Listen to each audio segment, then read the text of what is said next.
Instead of running the film vertically, Vistavision turned it sideways, feeding 35mm film horizontally through the gate. This innovation allowed each frame to span 8 perforations across 2 standard 35mm frames, tripling the image area captured. The result? A native widescreen aspect ratio. Vistavision wasn't just a new format, it was a leap forward in cinematic image quality. A large format solution using standard film stock, engineered for the silver screen.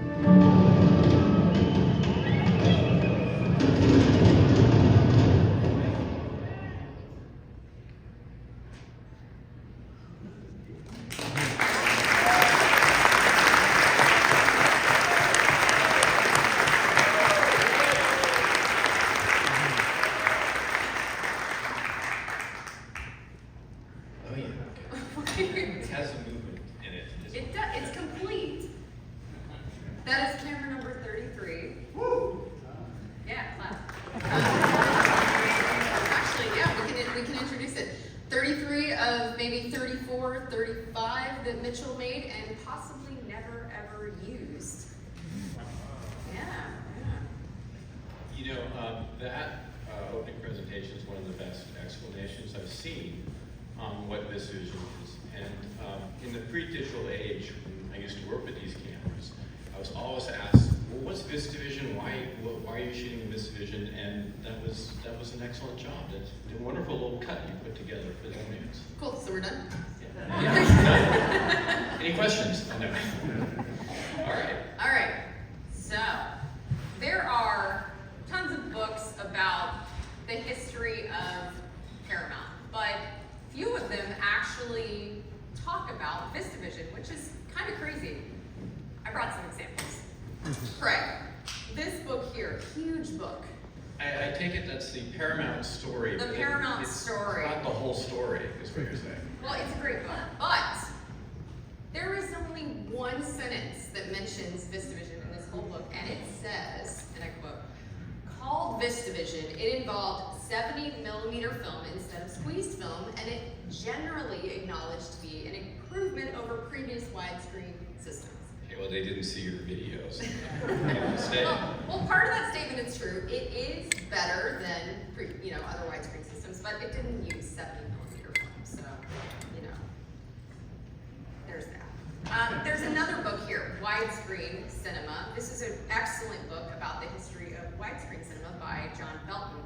And there are chapters about, can you guess? Widescreen effects. CinemaScope. Yes. Ding. Yeah, ding ding.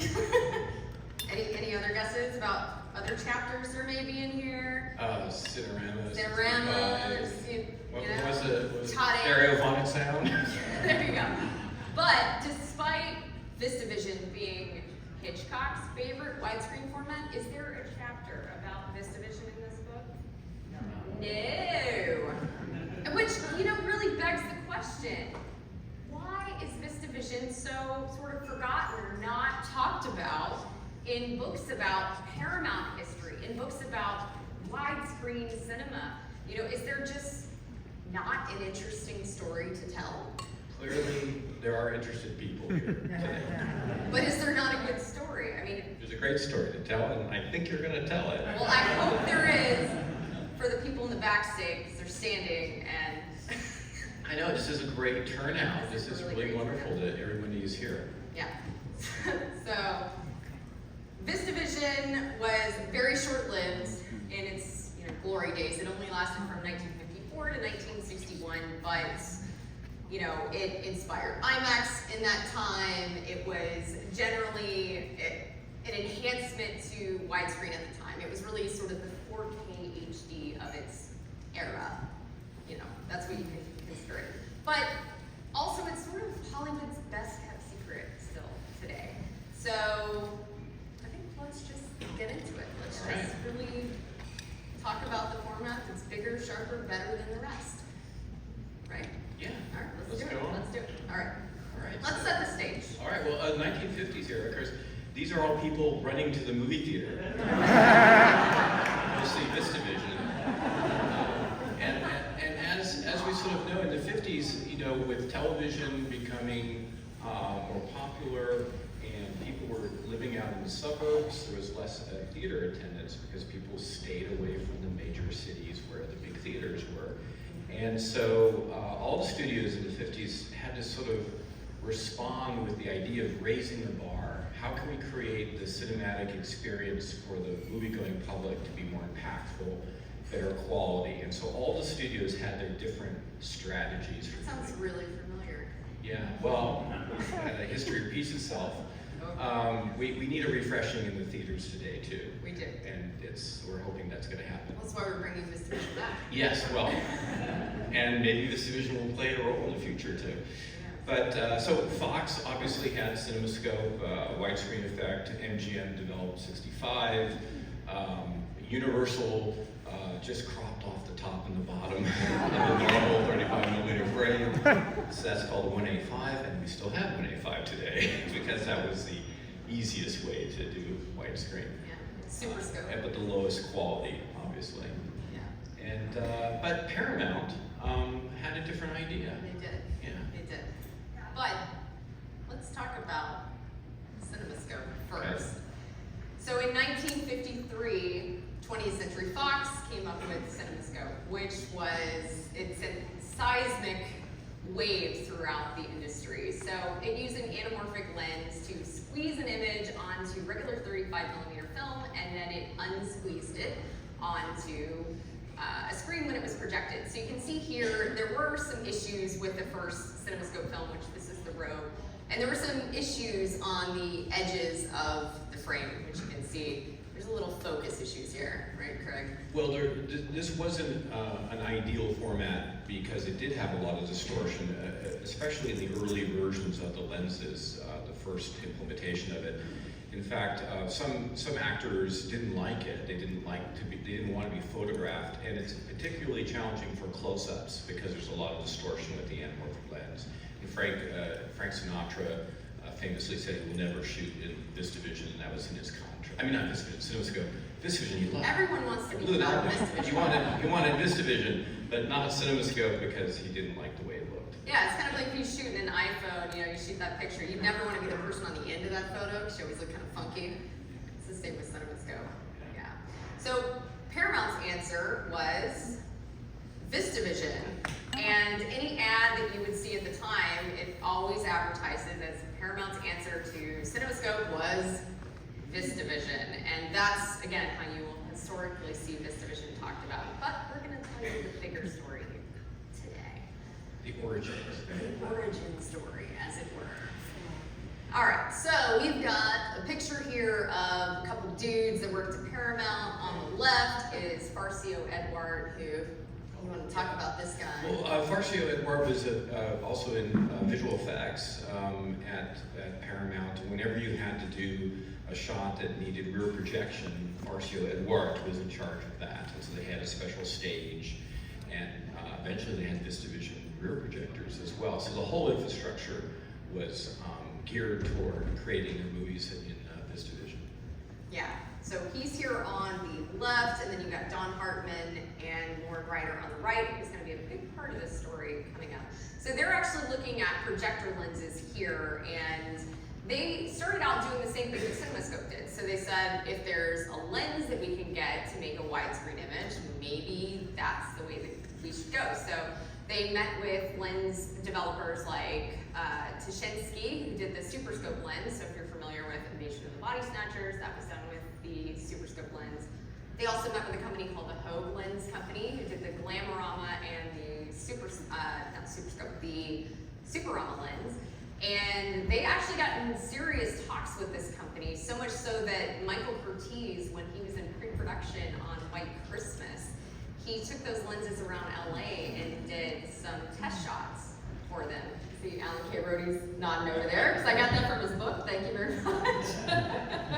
Yeah, so he did some test shots with those when he was in pre-production on White Christmas. So they were very close to shooting with that. So they met with lens companies because they were considering that as an alternative to a widescreen process while they were still looking for Vistavision.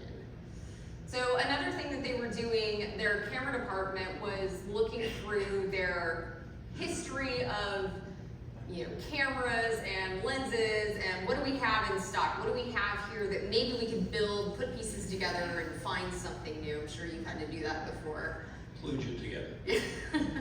So they got out all the bits and pieces, the slide rules, everything, trying to come up with some kind of new thing to make a new widescreen process.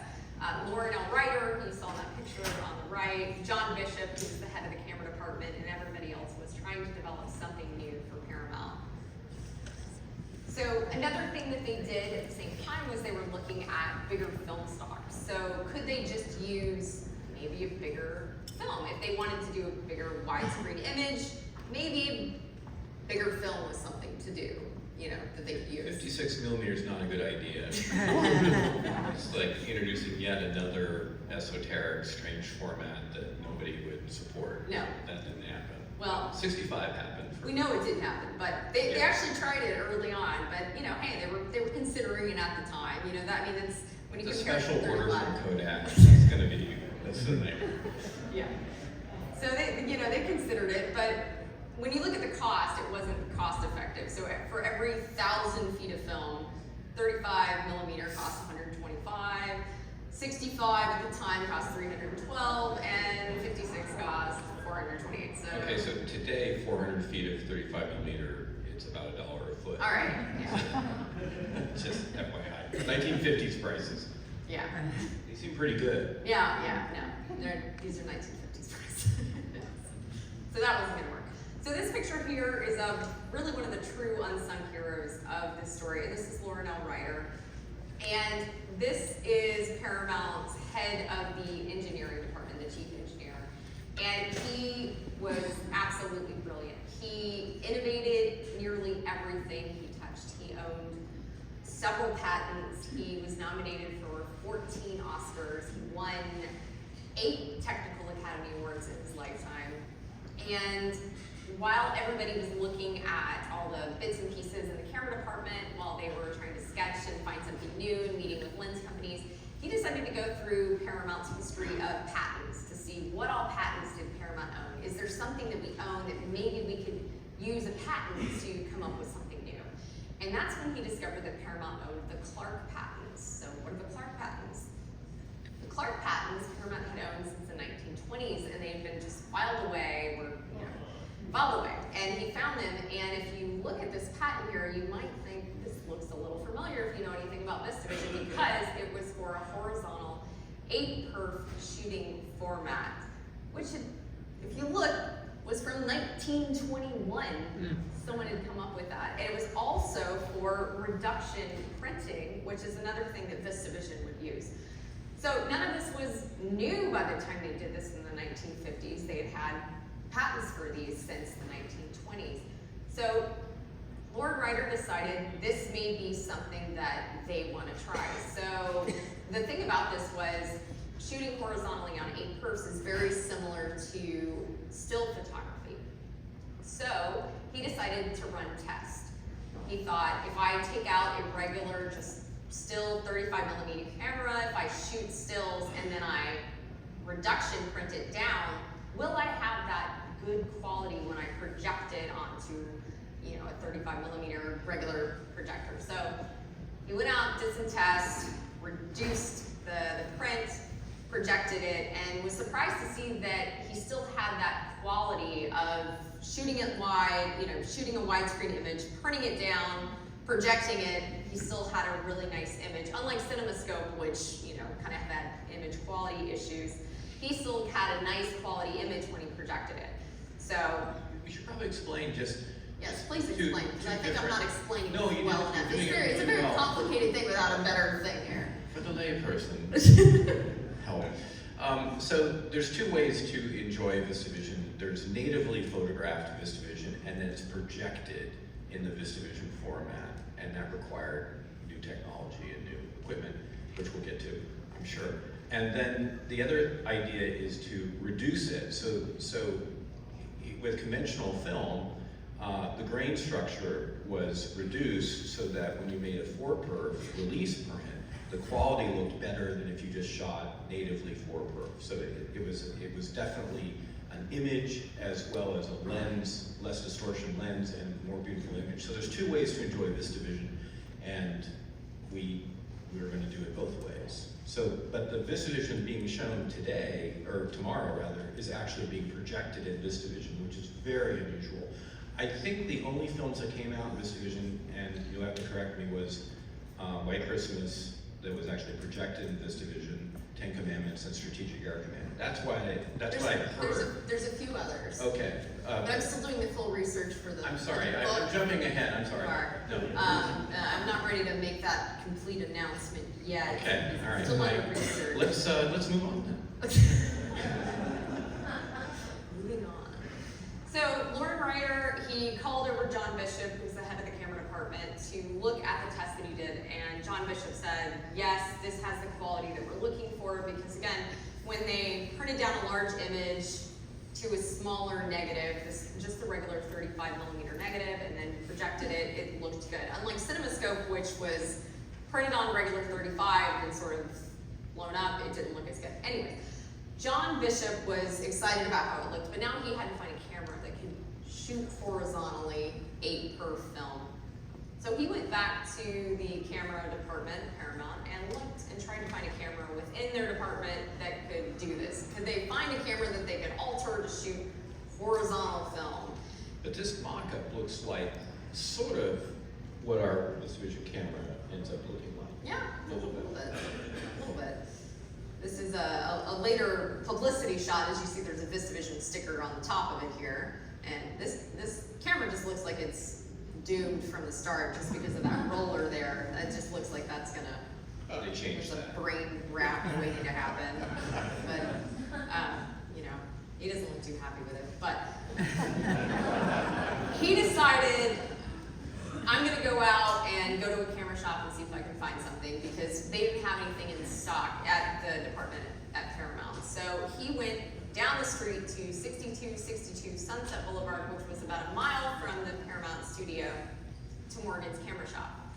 And he walked in, and Morgan's Camera Shop had opened in 1938, so it had been there for a little bit. This is, 1950s. And he talked to Gilbert Morgan, who was the owner. He's shown here on the left. And he said, hey, I'm looking for a camera that can shoot horizontally. I know this is a crazy request.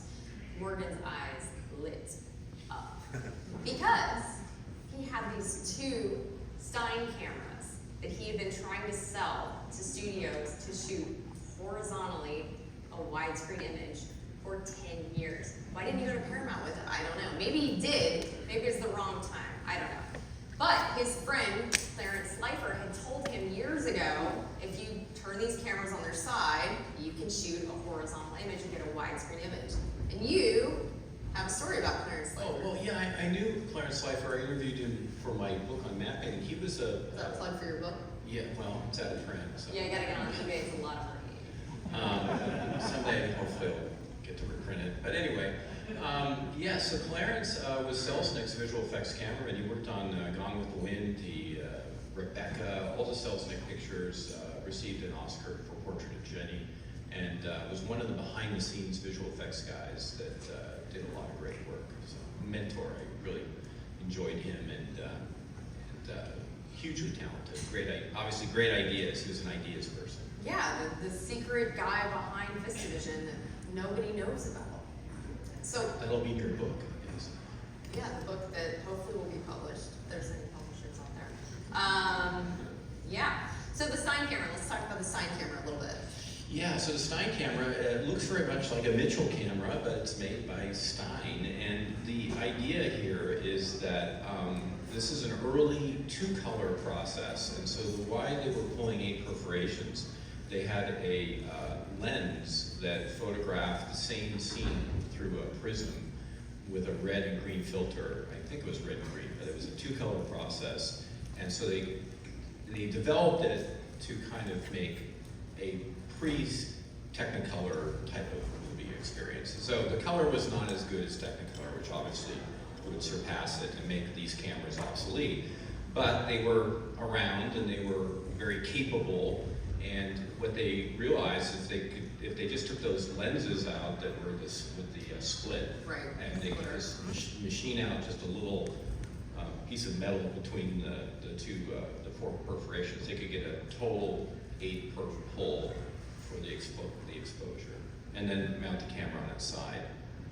You got to put platens in the take-up so that the film isn't running on the felt of the. So there were a few little things they had to do. But for the most part, it was very easy to adapt them to Vistavision.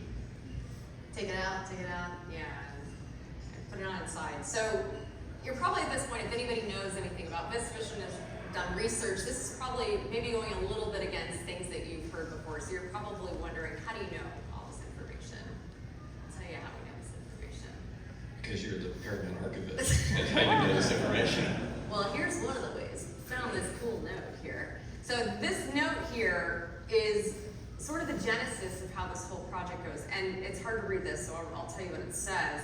This says, Ryder had Daly make still negatives, and Daly is Charles Daly, who was one of the studio engineers that worked with Warren Ryder. Then it says, Ryder decided advantage to large negative. Bishop liked, that's John Bishop. Found camera at Morgan's Camera Company. Date? Question mark. Made tests.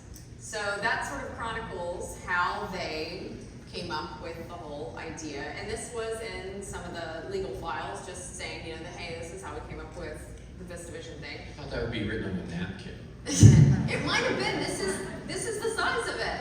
This is the, I mean, not accurate there, but it was a small little note.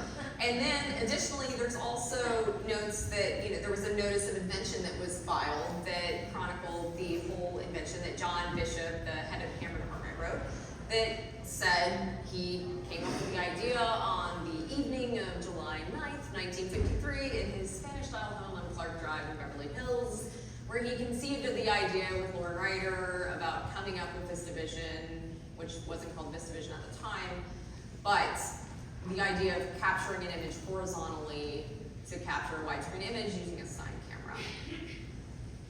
So, What a mess. the prototype. You can see how black camera tape is extremely important in this Here it is. Yeah, so here it is, Stein camera mounted on its side, and a viewfinder placed on top. And these were not reflex cameras, which means you could not look through the viewfinder while you were photographing the scene. It had to rack over, so this is challenging to adapt this format into production.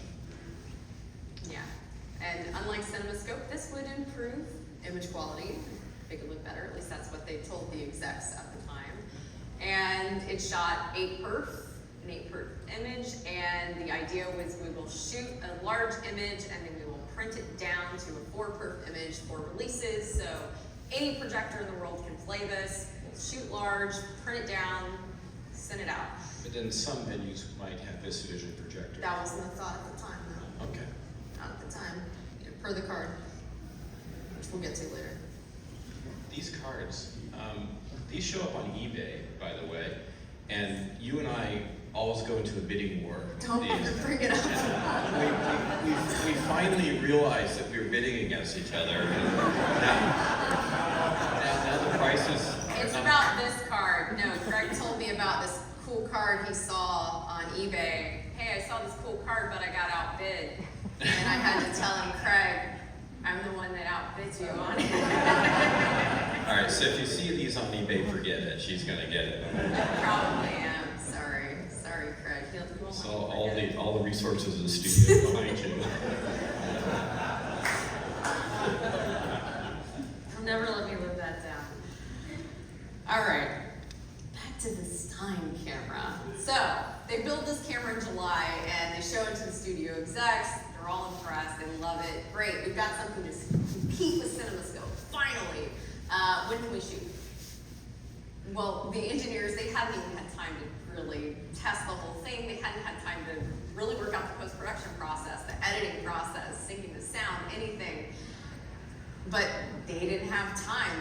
The studio engineer, the execs, they wanted to shoot now. So they said, can you have it ready in September? That that was less than 2 months away. So, Plenty of time. yeah, Craig has no sympathy. 1 or 2 weeks is usually. Craig has no sympathy for that. So they said, it's Hollywood, so of course they could. And cut to White Christmas, which was the first film shot in the Lazy 8 format, not yet called Vistavision. And really, the fact that this was the first film is just luck of the draw. Yeah, Michael Curtiz doesn't look that excited. Not to have. He's at the bottom foreground there. No, he wanted to use those Hope lenses, I think. He liked that Superama. So the thing about the choice for White Christmas, though, what's great about Vistavision is the ability to capture the environment and the high quality, and the entire film is made in the studio. So it's shooting painted backings and sets. It wasn't necessarily the film that really showed off what it was capable Well, of. they had to stay close to the source of the tape so they could retape the camera. That's true. Well, anyway, but so a prototype to see if this is a good idea, and making their first movie, and then ultimately they would make all their movies in this vision. They would. Yeah, and this whole film was shot before the Vistavision name was even coined. And in the back here, sitting in the back is Loyal Griggs, who is the DP on this shoot. And this was one of the first films that he was credited as a DP. And funny enough, Bing Crosby, who's sitting to the right of him, was not too sure about hiring him on this. And there's a memo where he sent out after a meeting where he apparently questioned hiring Loyal Griggs, where he said, "I merely wanted to inquire as to whether or not he had demonstrated," which he's saying he is in Loyal Griggs, "the the ability to photograph women in Technicolor to the satisfaction of the studio and to that of the women themselves." So Bing wasn't too sure about Loyal's ability and was worried about that, but Job security is he was the only one that could load that camera, so that was the priority. yeah, which But he would win an Oscar just right the next year for Yeah. photography. Right? he went for So, Shane, Yeah. So, which he had just finished shooting when he went to work on White Christmas. So Bing's mind was probably set at ease a few months later. But okay, guess it wasn't so bad. So the Lazy 8 camera, as it was deemed at this point, was ready to roll, but the studio execs, I guess they started, to question whether this camera with all this tape was really worth putting all the money into. So they wanted a plan B when they started shooting. So when they started shooting, they decided to shoot with a regular 35mm camera when they started. So you can actually see that here. This is the first week of shooting. This is the Mandy number, which is the very first scene that they shot. so meaning they're going to shoot the picture both ways. Both ways. Okay. And we don't know if they shot it side by side or if they shot one take. Not really sure. Don't know what Michael Curtiz. Probably going to slow them down a lot. Yeah, maybe that's why Michael Curtiz looks so grumpy in that picture. I don't know. So we're not really sure what method they did here, but they did start shooting initially with both formats. What they could do with this is also use this material for making a trailer. They could. Yeah. Yeah. So, and initially they were told to shoot in a loose 1:6:6 aspect ratio, which is a little confusing. What does that mean exactly? But that's what they were told to do. So, we have something really special to show you now. We have found at Paramount some outtakes from the Mandy number from the first week of shooting, shot in Vistavision, that have never been seen by the public. And I tried to get them on the Blu-ray that came out, but they didn't put them on there. But I'm showing them to you here now, so please enjoy these outtakes that have, again, never been seen. And They are outtakes, there's mistakes. they are. And watch, and look who screws up the take every time. Oh, see, they both screwed it up this time. They both screwed up. They know it too. Rosemary's pissed.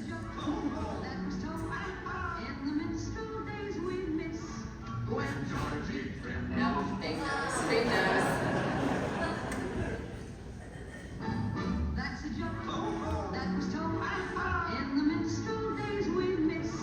When Georgie Primrose used to sing.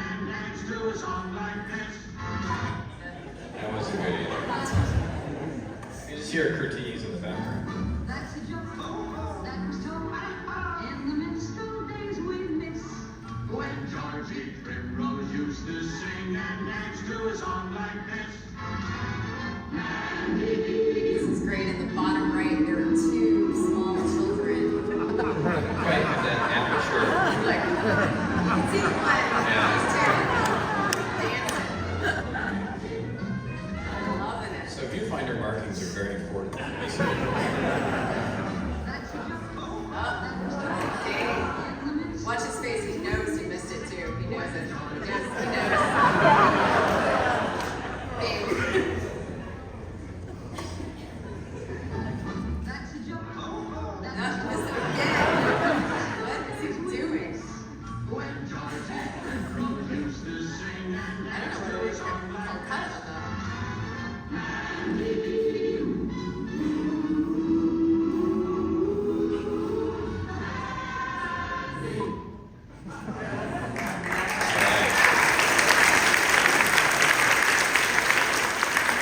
I mean, wouldn't that be great as a special feature? Yeah, for sure. I don't know. Well, that's why we're doing it here. That's what we're doing here. So, only a week into production, October 1st, 1953, there was another memo that said the decision to shoot with only the C camera changes things for the editing department, which means that only a week in they decided we don't need to shoot with a 35mm camera anymore. So after only a week, either Michael Curtiz had it, we're not doing this 35mm thing anymore, or they just felt confident enough with the Vistavision camera that our Well, lazy those dailies are any indication. Yeah, they're lucky to get it on a good day. Yeah, that they didn't need to double shoot anymore, which is, it's kind of great. They liked it. So they were confident in the Stein camera, but they did have issues with it. So they had focus issues, which we know because the executives had lots of memos back and forth chronicling the focus issues, which you actually know why they had focus issues. Well, as mentioned before, they're not reflex cameras, so which is better. Yeah. but meaning that you can follow focus and the operator can know exactly the shot is out of focus or not. And Well, for anyone that doesn't know what a reflex camera is. oh, through the lens. So yeah, so this technology, the film transport moves out of the way so that you can have a viewfinder to line up the shot, and then you rack the film back into the correct area for exposure, and then you have a side viewfinder to look at the scene. But the viewfinder doesn't line up exactly with what the camera sees because there's parallax between the two lenses. So especially on close focus and close-up shots, it's very difficult to keep things in focus. So yeah, I'm not surprised that they have some things. So if they didn't hit their mark, Yes, or the focus puller didn't go to the right position. so if they had the 2 martini lunch, the Well, yeah. focus is off for the afternoons. Look, the crew is not going to have a martini lunch. The below the line crew doesn't do that. Maybe the actors, but not the focus puller. That's definitely going to get fired if you do that. Yeah. So White Christmas wrapped in December of 1953, and everything was great, but the PR department realized that the name The Lazy Eight was really not going to fly if they were going to market this to the world. Yeah, I don't like the Lazy Eight. Yeah, I know it's on its Our side. format, The Lazy Eight, that's not going to work. So they needed a new name. So they needed something to really sell what their new format was going to be. So they worked on a name, and in March of 1954, they unveiled Vistavision to the world. They invited everybody who was anybody in Hollywood to come to the lot, Paramount lot, and see their new format on stage 17. So they threw a big party, They basically. did. They threw a big party. So here we've got some people you probably don't know worked at Paramount. Who do we got? I don't know them either, but I know you know them. I know them all. We've got Lauren Ryder on the left. We've got our unsung hero here, and then Y. Frank Freeman, and who's that? Grace Kelly, Don Hartman. You probably all know who's next. There you go. And then John Bishop on the right. So They were all here to see, this was outside of stage 17 where they had the Vistavision demo. So this is inside the stage. When you walked in, you were greeted by Herbert Kalmus from Technicolor, who had partnered with Paramount at the time. He is the one blocking the Vista of the Vistavision sign there. So great story about him. And then on the right side here, standing on the left, is John Daly. So he's the one in that note that Lauren Ryder wrote that he helped him with the test. John Daly worked with Lauren Ryder. He was one of the engineers. And he's pointing out the size of the screen that you're about to see in the next slide. That's how big the screen was that they installed on stage 17. So here is the screen. So Relationship of the different formats, right? yeah, and at the very bottom left over here is Adolf Zucker and Y. Frank Freeman pointing at all of the different aspect ratios, and this is a 61-foot long by 33-foot high screen, which at the time, do you need to get that? It's Paramount calling. Yeah. They said it was the biggest theater screen in the world, but we have not verified that. Well, it just is sort of kind of interesting. The 255 or that's the CinemaScope. That is a really wide, narrow format, and you can see how the 185 Vistavision is a little taller, so it's a little more pleasing. I don't think this was accurate though. I think they were kind of fudging how much taller it was. Yeah, I guess the height would always be the same. Yeah, they were fudging this just for, demonstration purposes, but But the relationship of super widescreen, some of the criticism of it is it's just too wide. Yeah, it's like watching a tennis match. It's like a famous filmmaker once said, it's only good for shooting the last summer. Yeah. So before this, Paramount's preferred widescreen format had been 166, but as you can see here, this is when they officially changed their stance to 185. So starting March 2nd, officially the studio's widescreen format was 185. So one thing that they did say was that no Paramount picture should be shot or projected at greater than 2:1. So any of these formats could work, but they didn't want you to project it at anything greater than 2:1. So they said that Vistavision was a flexible system because they wanted to give theaters a break from all the rules of CinemaScope, that you had to have this kind of screen to project this kind of image. But I don't know that the lack of standards was necessarily a good thing. So here is a picture of the card. Highly coveted card. Yeah, that's on over. Just never gonna get over it. But this showed off the 8-perf image and the quality of the 4-perf release prints. More emphasizing that you shoot in 8-perf and then you release it in 4-perf. And at the demo, there were clips from White Christmas that were shown, and there were also clips from Green Ring Circus, Jerry Lewis film, which at the time was still called Big Top. Cecil B. DeMille, shown here, was in attendance in the audience, and he watched the whole demonstration, and then at the very end, he raised his hand and he said, "Can I get a microphone? I would like to speak." And the microphone was handed to Cecil B. DeMille, and he said, "I have just seen Vistavision with you for the first time, right? And my decision is to make my next picture, the 10 Commandments, in this medium. I have seen every new process, and I am convinced Vistavision is the best. It is right. I can reach every screen in the world with it." I think he planned that. This was definitely part of the show.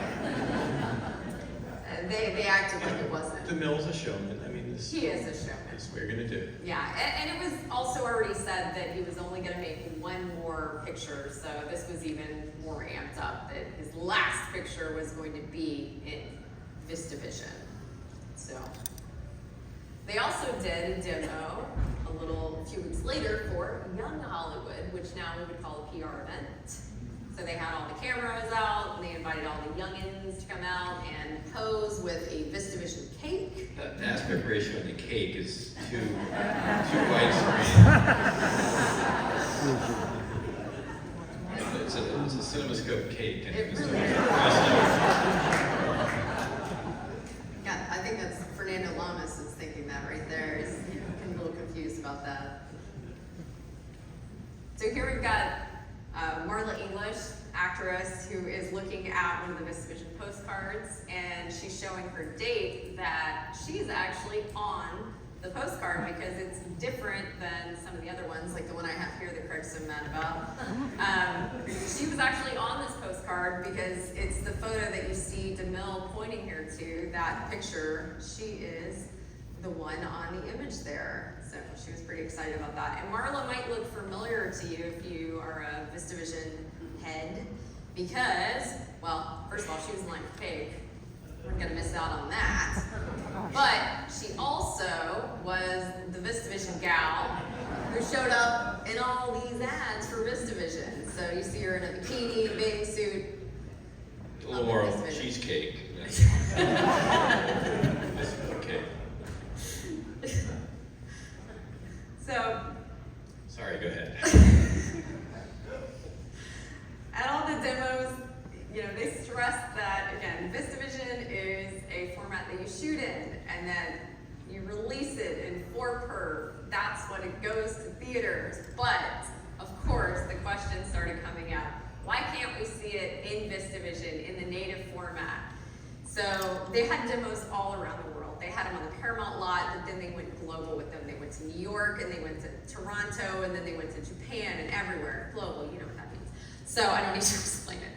So then the studio execs started getting questions, why can't we see it in native Vistavision? So they said, well, of course we can, when they were gonna premiere White Christmas.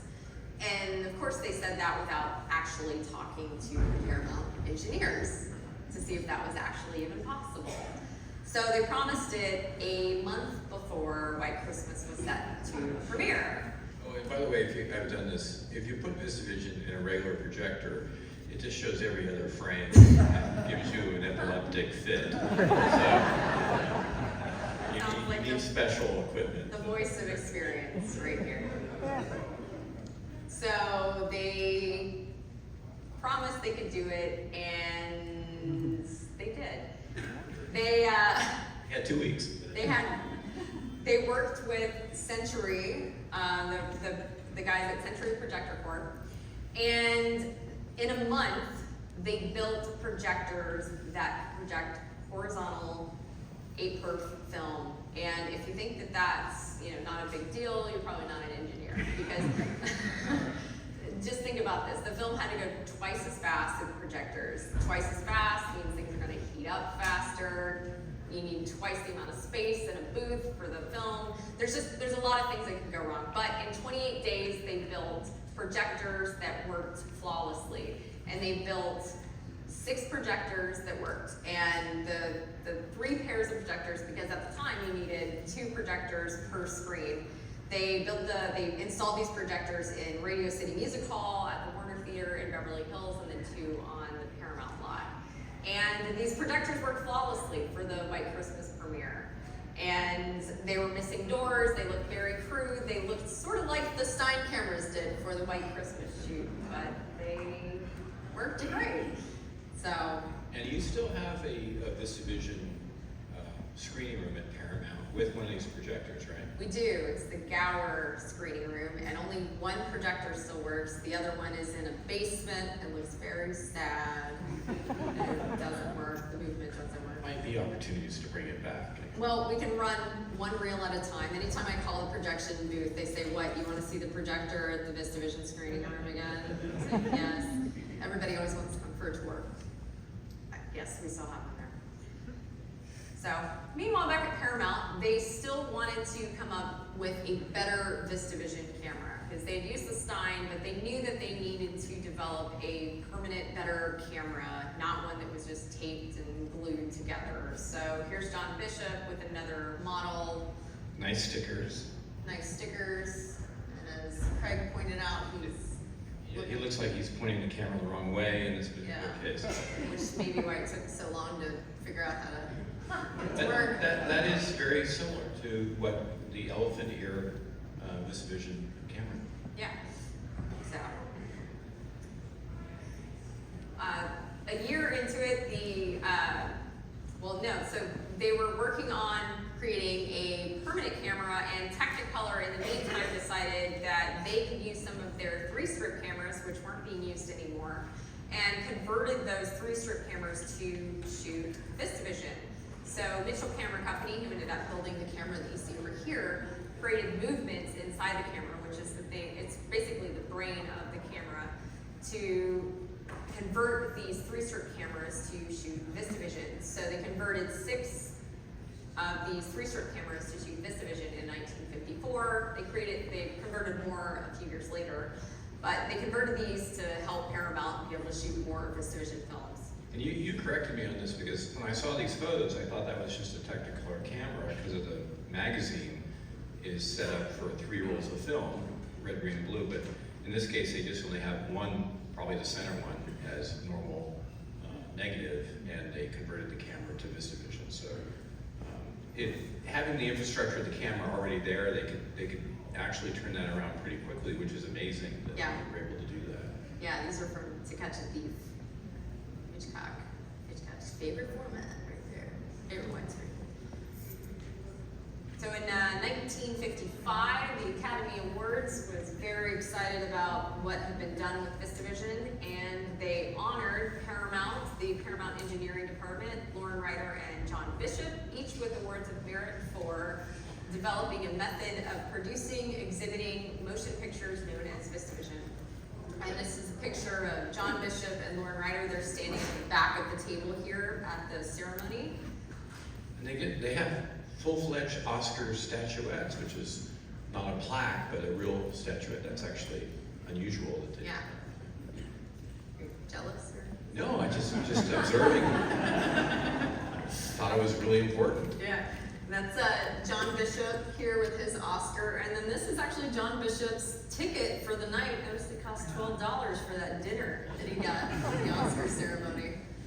Totally worth it. Yeah, definitely. All right, so Just like the Oscars, we just got a signal saying you have 5 minutes. Yeah, we got 5 minutes. All right, so we got to fly through some stuff here. Okay, so these are some Mitchell cameras. This is number 3. Camera number 3 loves the spotlight. So. Well, I used to work with the Vistavision camera number 3 when I was at ILM. It was my favorite camera because nobody wanted to use it because it was so hard to load and thread, so we could kind of keep it, in our department. And of course, by this time we had reflex Vistavision cameras, and so, but the VV3 was a beautiful camera. I fell in love with it, worked with it very closely on many of the movies that we did at ILM, including Raiders of the Lost Ark and all the sequels.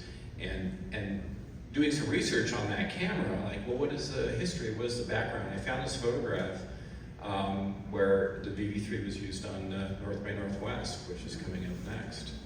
And you can see it says VV3 there. And here's a shot. It's showing, the actors, of course. Well, it's because VV3 was a kind of a glory hound, loved the spotlight. Here it is with Cecil B. DeMille. Yeah. And here we go. Here's a video. It's supposed to play. Well, this is really cool because we know that the slate says it was shot by number 2, so we know. And then the first 4 Mitchell cameras, 1, 2, 3, and 4, were sent to Egypt. So we know one of these is number 3. So number 3 is in the shot. This is obviously on 10 Commandments as the Egyptians are leaving. Cast of thousands. Yeah, so one of those is number 3, getting in the shot. Number 3 loves to be in the shot. See DeMille directing there. It's like, okay, that's it. Done, right. done. Colin, stop, back stop, to 1. stop. Watch him reach for his gun too. He's gonna reach for that gun. He's reaching up. I see the gun. He did go for it. All right. Use that to shoot assistant directors. All right, so quickly, a couple numbers. 101 features and shorts were shot in Vistavision during the initial years. So 79 were Paramount. So we got Marla in a bathing suit here. here. Just got her in a bathing suit so that the rank guy didn't feel, overdressed. 13 in the UK were shot by the rank organization. 5 were Hitchcock. When I searched for Hitchcock in a bathing suit, this was the picture I got. So don't Google that. He's not happy. Craig told me not to include the slide, but I told him I'm including a slide. Okay, sorry. Films that are not Vistavision, that are often reported in Vistavision, including a deadline today which said the last Vistavision film shot in 1963 is not My Six Loves. It is not Vistavision.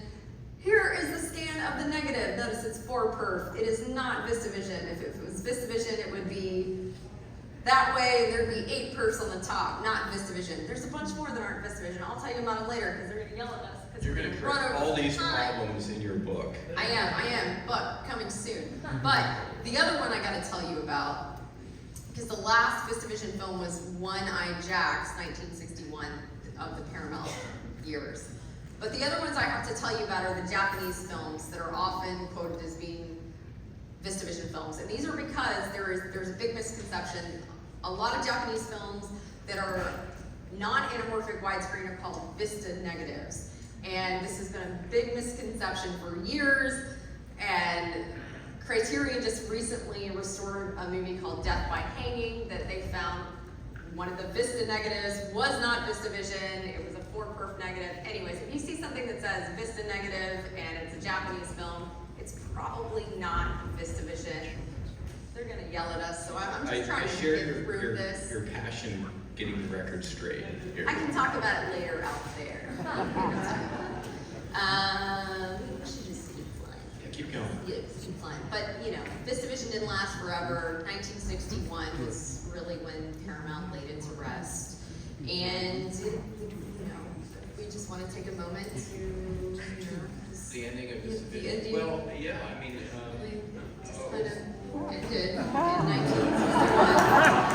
And this is our friend, camera number 3, who loved just, now wait a second, because Vistavision is coming back. We have to tell the story that Vistavision is coming back. Whoa. Oh, that's me. Oh, yeah, okay. Look at Craig. The slides are out of order here. No, they're not. Yeah, okay, The well, same order they were in yesterday. yeah, here I am as a young lad with lots of hair. So that's the BB3 I was telling you about, and this Glory Hound. is a shot from Temple of Doom, and you can see we're creating this temple with miniature stalagmites and map paintings, and then there's the BB3, and used it all the time at ILM on all these classic movies, and it worked like a champ. It was rock steady, and it had the precision to be used as a visual effects camera. You loved it. Yeah. And that's why you're here. Yeah, I miss that Look at camera. If I could find it, I would. I think it's at ASC at the Playhouse. Oh, is it really? I think it It's is. on its way. Oh, I'll go visit it. Alright, put that on later. Thread it for a Alright, so what? What are we gonna say? New Vistavision. Vistavision, yeah, it's still being used today. We got The Brutalist, we got One Battle After Another that's coming out later this year, Paul Thomas Anderson's film. And then there's, other rumors like Wuthering Heights coming out later next year. And you can see that there was a new technology. I know we have to go, but that's the new technology, Vistavision camera, where you can look through the viewfinder while you're photographing it, and they've made obviously improvements.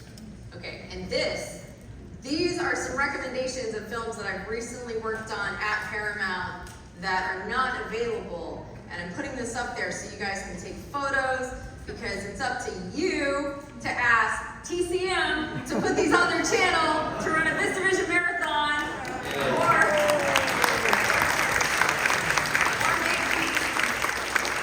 ask Paramount to release them, because they don't listen to me. I tell them to release Vistavision all the time, or to put Vistavision out, and they're sick of me saying that. So it's up to people to ask them to do it, because they think that you guys don't care, but I know you guys care. So it's really up to you to tell them that Vistavision matters, and that Vistavision is important. So I'm putting these up there, because these are all great films that I think are not, some of them aren't well known. So take a minute, look at them, take a photo. I recommend all of these for different reasons, and that's really That's it. it for our show.